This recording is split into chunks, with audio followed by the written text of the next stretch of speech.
It's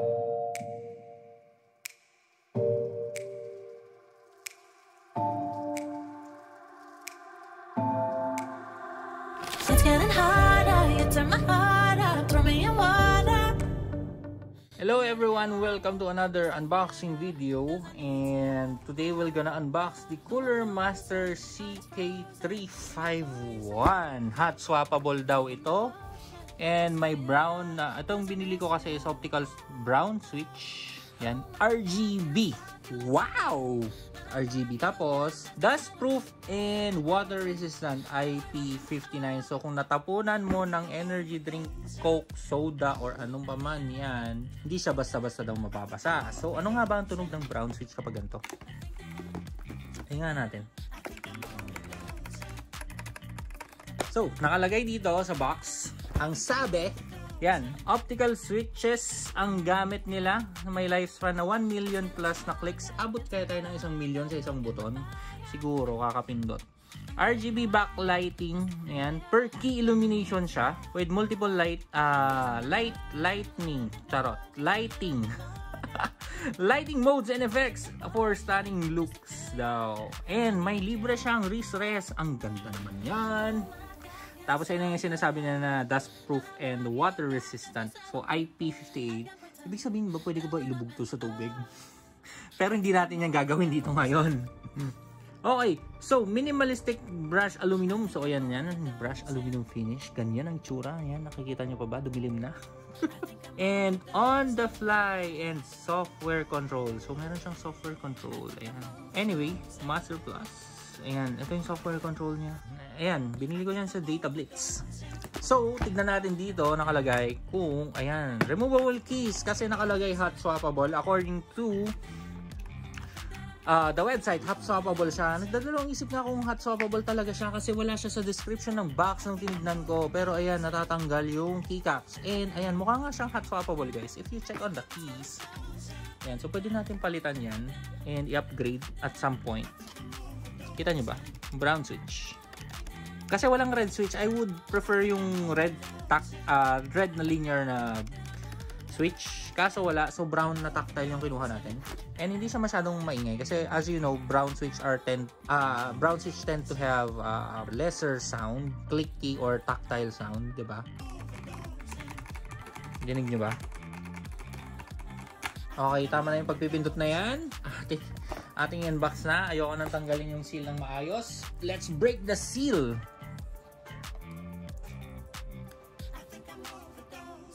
Ingatan lang natin yung box guys kasi naka-warranty pa siya.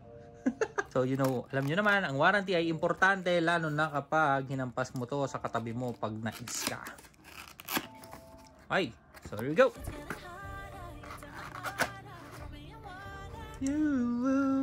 Okay, so ito ang wrist rest.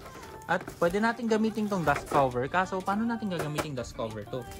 Eh nakalitaw nga to, di ba? So hindi. So ito yung wrist rest. And mga box na hindi ko maintindihan. Okay. Ayan, okay. So kailangan natin tanggalin yan. Lapag muna natin ganyan.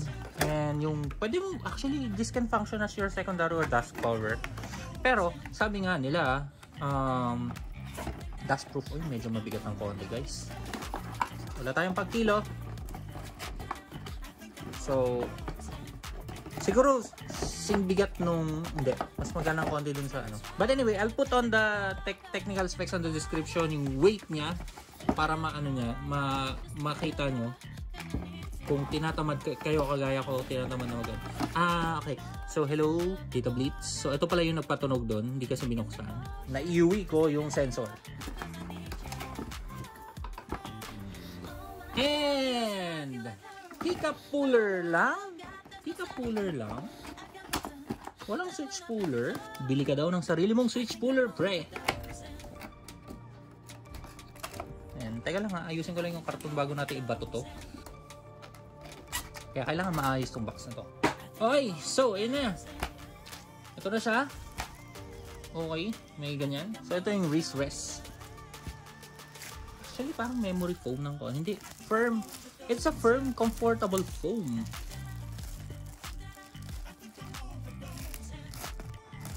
Binili lang to sa gawa ng tsinelas eh. Tapos sinagyan lang ng design eh. Pero hindi, komportable siya. Ayan.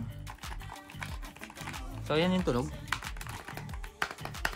Pag hinampas mo ng hinampas, okay naman. So, regular layout kasi ayoko ng ano eh. Ayan. So, yung switch puller. Hindi mo na actually kailangan ng keycap spooler. So, yan. Medyo maigpit pa siya pero dahan-dahan lang. May stabilizer ba to? Usually may stabilizer to. Ayan. So, ayan. May stabilizer siya. At 3. So, ano kaya ng stabilizer na yan? Okay, maayos naman siya. Kaya pala mahirap siyang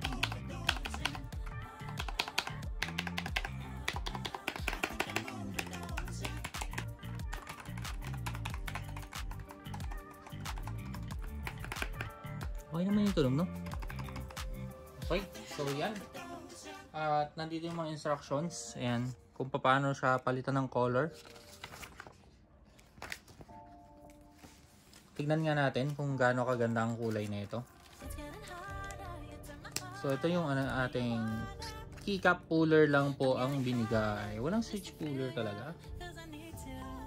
Paano ba ano yun to? So, usually ganito yan. First time ko kasi magano ng ganito na klase ng keyboard. Mas mabilis siya tanggalin ha. Compare dun sa ano, kapag binubunot ko lang siya. Yan, so yan. Sana sinama na lang yung may switch puller din, no? Pero sige. Para matest ko sana kung ano, kung hot swappable talaga siya. Pero mukhang hot swappable siya. By the looks of it kasi guys, ayan o.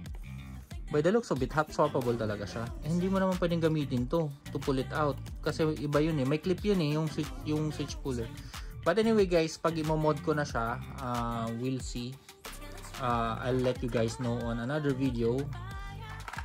So dito, pwede siyang i-reroute yung cable, which is nice. Ayan, pwede ka magre-route ng cable left, right, or center. Kasi sa akin usually nilalagay ko dito sa left side. So ito yung left side pag naka-ano. And then my height adjustment, which is nice. It's a plastic ano. Solid naman na plastic na case. Tapos dito sa ibabaw, ayan, if you can see, it's aluminum. Aluminum yung cover nito. Ayan, so yan yung stabilizer na nakalagay. Ayan, and then check lang natin guys. Wait lang. I-ano lang natin. Para ma-testing natin yung ilaw-ilaw nito. Sasaksak lang natin. Okay, so ito, sasaksak na natin siya. Ang haba. Mahaba yung cable. Mahaba yung cable niya guys. So, pwede kayo siguro ilang kilometro. So, ayan. Patayin natin yung ilaw.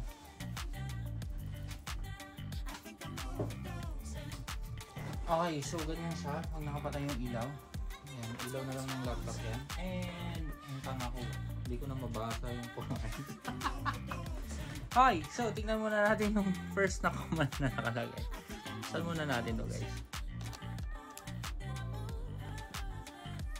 So, ang sabi dito, magre-record ka, quick pick, FN F1. So, may mga extra dito FN. Tapos, yung default, actually pwede kang mag, so, punta tayo sa F1 muna. So, FN, and then 1. Patay na natin yung ilaw.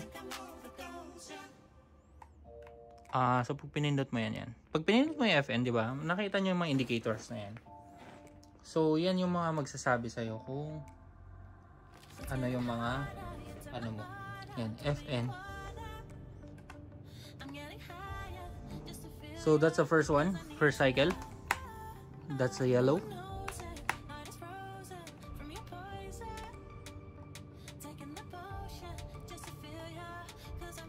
Mga steady colors lang to.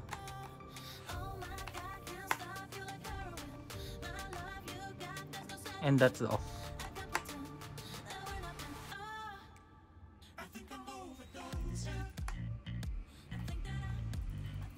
Nawala yung violet. Yan yung default niya kanina. Kasi color master is violet. Okay. And then, next na titignan natin ay color cycle naman tayo guys. Ito ba yung isang cycle niyan? Yung F5, 6, 7, 8. Yan yung mga cycle. F5. Wow. Pinatay mo na. Pag nag-type tayo. Tapos, naku makita.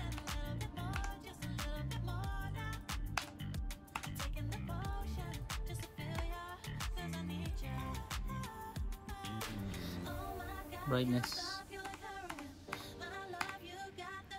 Yan. Pwede mo siyang i-adjust yung brightness.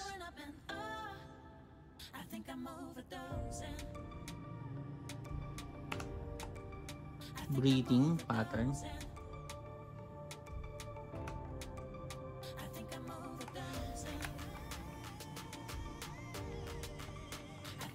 May makita ka pa ba pag ganito? So yun yung isang cycle.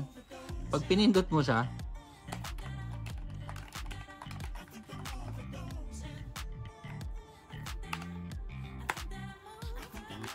ito yung isa na parang, ito lang yung mga kailangan mo lang for gaming usually. Rainbow. The ever famous rainbow.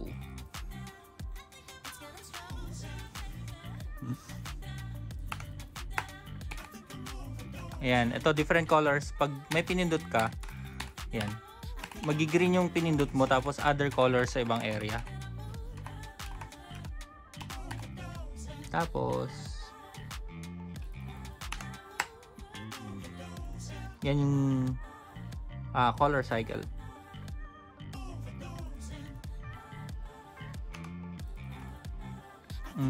Rotating na rainbow.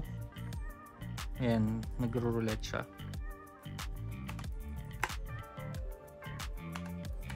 Ayan, pag may pinindot ka dito sa isang color cycle na to, ayan, ang mangyayari. So, kung ano yung hilera ng pinindot mo, ayan, magsisimula siya doon.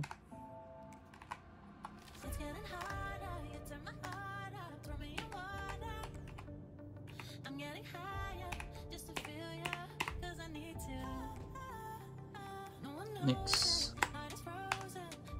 Yan. So, ano naman yan? Radiating effect.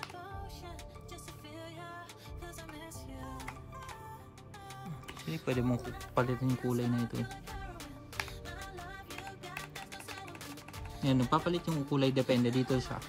FN plus F1, 2, 3, 4. Ayan. Yan. Napapalitan yung kulay.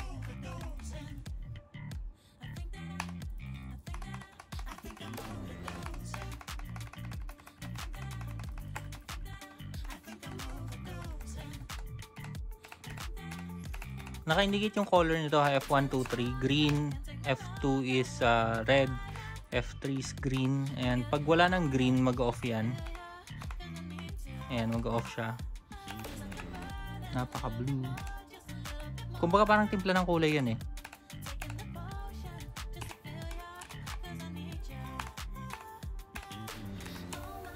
Yan yung white. Tapos, next. Ayan. Parang lightning effect.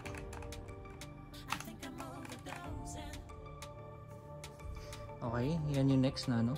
And then, ano pa ba? Naka-off na to. Yan yung regular. So, ayan, yung sinabi ko kanina, pwede mong palitan yung kulay. So, blue at saka ano to. Pag pinindot ko yan, green, kakaroon siya ng kulay, diba? Nagiging white. Yan. So, bali pag pinindot mo yung FN, yan yung indicator mo kung ano yung nakalagay dito. Just the plain one. Ulit, F1. Yan, pag gusto mo ng plain. Pero kung gusto mo ng color cycle, F5.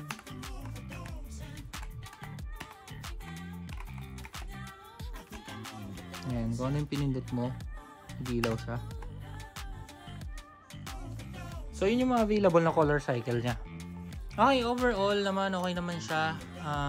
The feeling na pagpindot, okay. Again, may rerouting ng cable sa likod na pinakita natin kanina. So, para sa akin, okay naman siya. Wala namang problema. And ito yung ilaw natin, naka-on.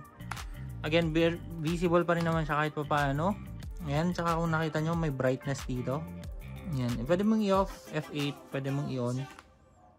Ayan. So, kung inon ko yung kanina, anong... Yan. Yun. So, brightness. Dim or ano yan eh. Masyado lang maliwanag yung ilaw ko. Yellow kasi siya, so hindi siya masyadong halata. Ayan. Kita pa rin naman yung pagiging violet. Breathing yan. Breathing na violet.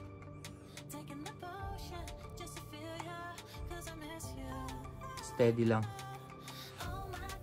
Rainbow. So, kita pa rin siya kahit nakailaw ako. Diba? So, again guys, if you like this video, kindly leave a comment, like, subscribe to my channel, and share nyo na din yan. Don't forget to ring that notification bell para updated kayo whenever I upload a video for more tech unboxing reviews here on Jam Tech. I think that's it for today's video. Again, see you guys on the next video. Thank you again, and don't forget, again, subscribe. Bye!